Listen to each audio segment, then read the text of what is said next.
Nanggi peisa changaba YouTube tagi peisa kyam lai.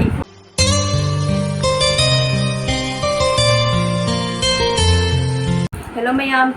na mapu Cachar Ningol channel da muka sona taram noksari. Mayam ngasi su video ma puraga la he do ngasi ki video si di na mamang da Flipkart tagi po khara order to gen ha do adu ki po chindo thungara banya ko do mayam na su khange ki po so thungara ba inge mamang ge ki daily vlog taina hapsa khara banya ko po chindo thungara na ko adu ida mayam ai ngasi ba bo su packing thugai tri ba do do adu aina haraga mayam thaja gadra thadoroi da khangde do ai ichara ke ngasi de che date 14 ya ba ai ngasi pha ba so ai ki photo hang dok tri ba aina mayam da ba numi tu da dum hang ge na khan le ni nya ba ai gi no ba di hang wai na na da gi thong na le ni do aina ngam na hang da bai do adu nya ngasi di hang ga uchara ge do se chu set la ga ula ge mayam da adu mayam da phase de dum comment box ta pi ma ba ai gi dress to sida le mayam duga macha ma kha yauri su asisu kasudi hedo khido ko budi na te baka adu rega su aina logja bada aigi oina di ahan mane baka asise aduna asisu ai bulake do ahan bada aigi dress je hana ulage baka tadi me video se lo hawo jeng view adu yamna jeng bada nungai pireka di like comment to biramo anawa mina ubale ga su subscribe to sam biramo comment among loina na adai di mayam si hang se baka ngasi gi dress se ka aina green color gi yaw bani na ne da ne police green color gi tai re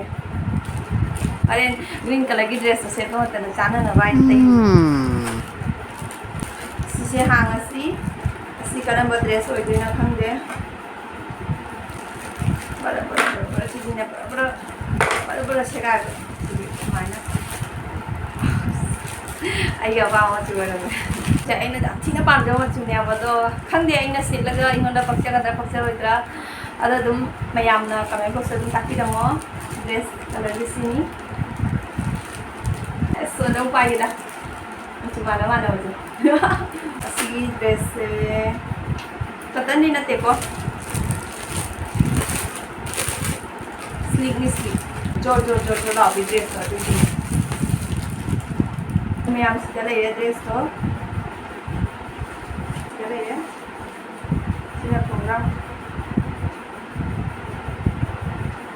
Khongrang se kaino plazo ne thori ne ba mo se si elastic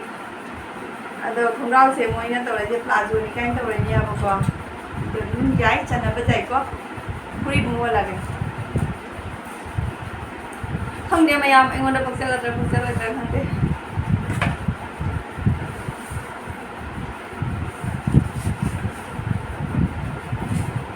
Dala ya prito.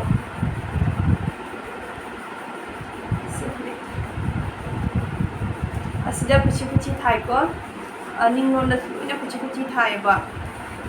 do achun bi happy dum solani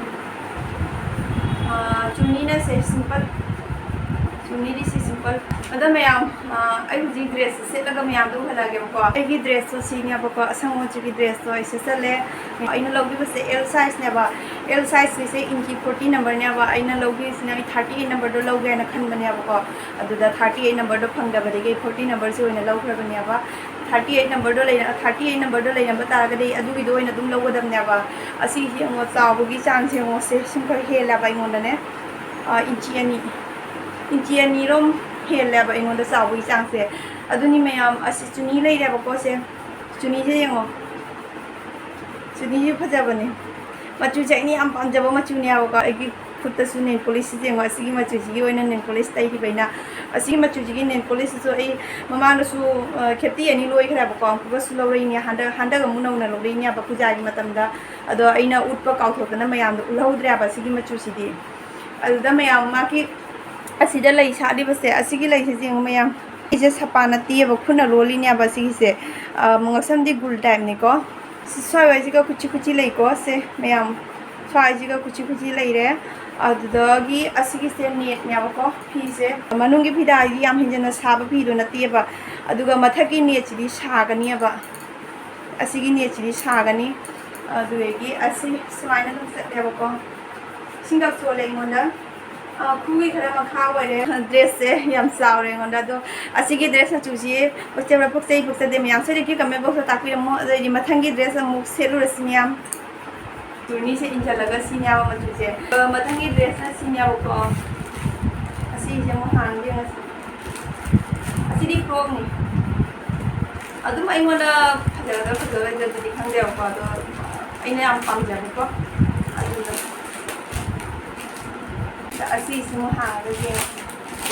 ꯑꯁꯤꯗꯤ ꯌꯥꯝ ꯏꯪꯕ ꯐꯤꯗꯥꯅꯤꯀꯣ ꯃꯌꯥꯝ ꯑꯁꯤ ꯁꯣꯐ ꯑꯣꯏꯕ ꯏꯪꯕ ꯀꯇꯣꯟꯁꯨ ꯅꯠꯇꯕ ꯑꯃꯈꯛ ꯂꯩꯇ꯭ꯔꯦ ꯃꯣꯟ ꯂꯥꯎꯕ ꯑꯏꯪꯕ ꯐꯤꯗꯥꯗꯣ ꯑꯗꯨꯒꯤ ꯐꯤꯗꯥꯗꯨꯅꯦꯕ ꯁꯤꯒꯤꯁꯤꯗꯤ ꯑꯗꯣ ꯃꯌꯥꯝ ꯑꯁꯤꯗꯤ ꯑꯆꯣꯟꯕꯤꯅꯤ ꯑꯗꯣ ꯑꯩꯉꯣꯟꯗꯗꯤ ꯆꯣꯟꯒꯗ꯭ꯔꯥ ꯆꯣꯜꯂꯣꯏꯗ꯭ꯔꯥ ꯈꯪꯗꯦꯀꯣ ꯑꯩꯉꯣꯟꯗꯗꯤ ꯑꯗꯨꯝ ꯈꯨꯒꯤ ꯈꯔ ꯃꯈꯥꯗꯤ ꯀꯨꯝꯕꯅꯦꯕꯀꯣ ꯑꯗꯨꯒ ꯌꯥꯝ ꯍꯦꯟꯖꯤꯟꯅ ꯆꯣꯟꯕꯗꯤ ꯑꯣꯏꯔꯔꯣꯏ ꯑꯩꯒꯤ ꯋꯥꯡꯕꯒꯤ ꯁꯥꯏꯖꯁꯦ 5 ꯍꯦꯜꯂꯦꯕꯀꯣ ꯑꯩꯁꯦ ꯑꯗꯨꯅ ꯑꯁꯤꯒꯤꯁꯦ ꯃꯌꯥꯝ ꯑꯩ ꯁꯦꯠꯂꯒ ꯎꯍꯟꯖꯔꯛꯀꯦ ꯃꯌꯥꯝꯗ ꯑꯍꯥꯟꯕꯗꯀꯣ ꯃꯌꯥꯝ ꯑꯁꯤꯒꯤ ꯗ꯭ꯔꯦꯁꯁꯤꯁꯨ ꯁꯦꯝ ꯃꯃꯥꯡꯒꯤ ꯑꯗꯨꯃꯥꯏꯅ ꯇꯧꯔꯦꯕ ꯑꯁꯤꯁꯨ ꯑꯦꯜ ꯁꯥꯏꯖꯅꯦ ꯌꯥꯝ ꯆꯥꯎꯔꯦꯕ ꯑꯩꯉꯣꯟꯗꯗꯤ ꯑꯦꯝ ꯁꯥꯏꯖꯁꯨ ꯆꯥꯒꯗꯕꯅꯦ ꯁꯦ ꯑꯦꯜ ꯁꯥꯏꯖꯅꯤ ꯌꯥꯝ ꯆꯥꯎꯔꯦꯕꯀꯣ ꯁꯤ ꯕꯣꯔꯣꯛ ꯂꯥꯎꯋꯦ ꯑꯁꯤꯒꯤ ꯗ꯭ꯔꯦꯁꯁꯤꯗꯤ ꯆꯨꯅꯤ ꯌꯥꯎꯔꯛꯇꯦꯕꯀꯣ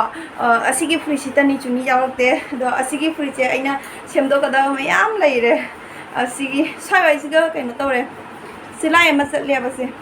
ꯁꯤꯗ ꯁꯤꯂꯥꯏ ꯑꯃ ꯆꯠꯂꯦ ꯑꯩꯗꯤ ꯁꯨꯃꯥꯏꯅ ꯃꯇꯣꯟ ꯌꯧꯕ ꯗ꯭ꯔꯦꯁꯁꯦ ꯑꯩ ꯑꯝꯇ ꯄꯥꯝꯗꯦꯕ ꯁꯦꯠꯇꯦꯕ ꯅꯤꯡꯊꯝꯊꯥ ꯃꯇꯝꯗꯁꯨ ꯑꯩ ꯁ꯭ꯋꯦꯇꯔ ꯀꯔꯤ ꯀꯔꯥꯡ ꯌꯥꯝ ꯂꯤꯠꯇꯦꯕꯅꯦꯀꯣ ꯑꯗꯣ ꯁꯨꯃꯥꯏꯅ ꯆꯣꯟꯕꯁꯦ ꯑꯩꯉꯣꯟꯗ ꯌꯥꯝ ꯊꯤꯅ ꯍꯩꯅꯗꯕ ꯑꯗꯨꯅ ꯑꯩꯗꯤ ꯑꯁꯤꯒꯤ ꯗ꯭ꯔꯦꯁꯁꯦ ꯁ꯭ꯋꯥꯏꯁꯦ ꯀꯛꯑꯣꯏꯕꯀꯣ ꯑꯁꯤꯒꯤ ꯂꯩꯁꯦ ꯂꯣꯏꯅ ꯁ꯭ꯇꯦꯞꯁꯦ ꯃꯥꯟꯅꯕꯅꯤꯅꯅꯦ ꯁꯤ ꯈꯤꯇꯪ ꯃꯈꯥ ꯁ꯭ꯋꯥꯏꯁꯤꯒꯨꯝꯕꯗꯒ ꯑꯗꯨꯝ ꯀꯛꯊꯠꯂꯅꯤꯕꯀꯣ 3/4 ꯑꯣꯏꯍꯜꯂꯅꯤꯕ ꯑꯗꯨꯃꯥꯏꯅ ꯇꯧꯔꯒꯗꯤ ꯌꯥꯝ ꯄꯥꯝꯃꯦꯕꯀꯣ ꯑꯁꯤꯁꯦ ꯌꯥꯝ लाइना ꯃꯌꯥꯝꯅ ꯑꯗꯨꯝ ꯁꯦꯝꯗꯣꯛꯄ ꯌꯥꯔꯅꯤ ꯑꯁꯤꯒꯤ ꯗ꯭ꯔꯦꯁꯁꯤꯒꯤ ꯅꯦꯜ ꯄꯣꯂꯤꯁ ꯑꯁꯤ ꯂꯩꯔꯦ ꯑꯗꯣ ꯑꯩ ꯅꯦꯜ ꯄꯣꯂꯤꯁꯇꯤ ꯇꯩꯍꯧꯗꯔꯦ ꯈꯪꯗꯕꯀꯣ ꯑꯁꯤ ꯃꯆꯨꯁꯤꯒꯤ ꯑꯣꯏꯔꯝꯒꯅꯤ ꯍꯥꯏꯗꯣ ꯈꯪꯗꯕ ꯑꯗꯨꯏ ꯃꯊꯪꯗ ꯑꯁꯤꯒꯤꯁꯦꯀꯣ ꯑꯁꯤꯒꯤꯁꯦ ꯀꯨꯁꯤ ꯇꯥꯗꯦꯕꯀꯣ ꯁꯤꯗꯤ ꯀꯨꯁꯤ ꯇꯥꯗꯦ ꯑꯗꯨꯝ ꯁꯨꯃꯥꯏꯅ ꯇꯧꯔꯦ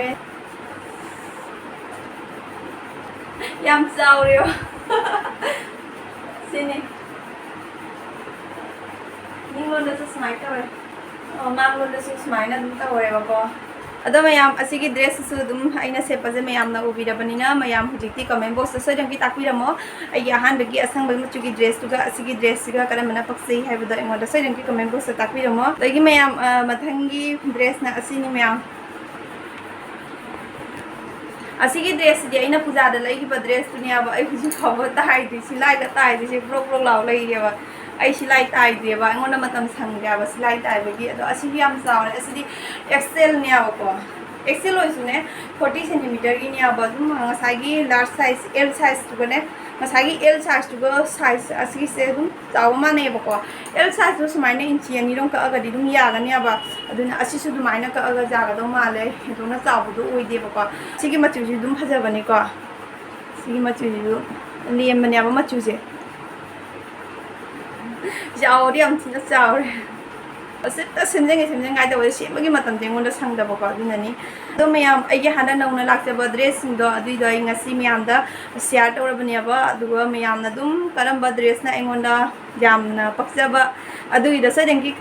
habi ramo comment box ta aduga paksa da ba dress na karam na adu soideng ki takpi ramo ba ko mayam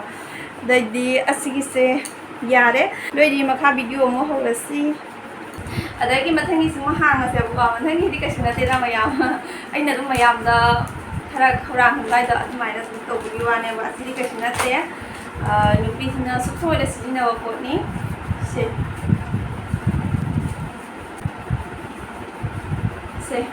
kajol ne aba eyebrow pisum jeng na ba eyebrow aduda asida brush da ko dugane asigi brush da ko dugane aina law bani aba se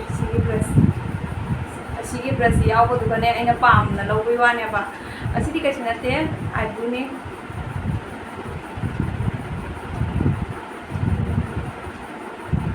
amung nan bada sumaina kanna na lagana sumaina se ado sigi brush da ko dugai ni amna pam ra ko duna ina order to bunya ba Ada mayam yam nungai re ngasi video se ina dum dress kara setra mayam da dum chare thangi video ngai biram mayam ai mathangi video da di monda mayam na toina hanga pa ko che nangi paisa changa ba to ko mi mayam su che paisa changa ba kai khande da mayam hanga ya ba ko thagi paisa changa ba youtube da gi paisa kyam la I phone na mayam hanga ya ba ko adugi da mayam mathangi video da adugi video semjara pa ngamna ko na jage ado mayam mathangi video ngai biramo ngasi gi oina di ai gi video se mayam na chembule ngai birada di like comment to biramo ana wo mina ubi le go subscribe to san biramo video da dum aso ma khun jaw da mayam na comment box da dum tak biramo asi ai ga ngasi gi video se matang ta thamage mathangi video dum thengnar si mayam bye bye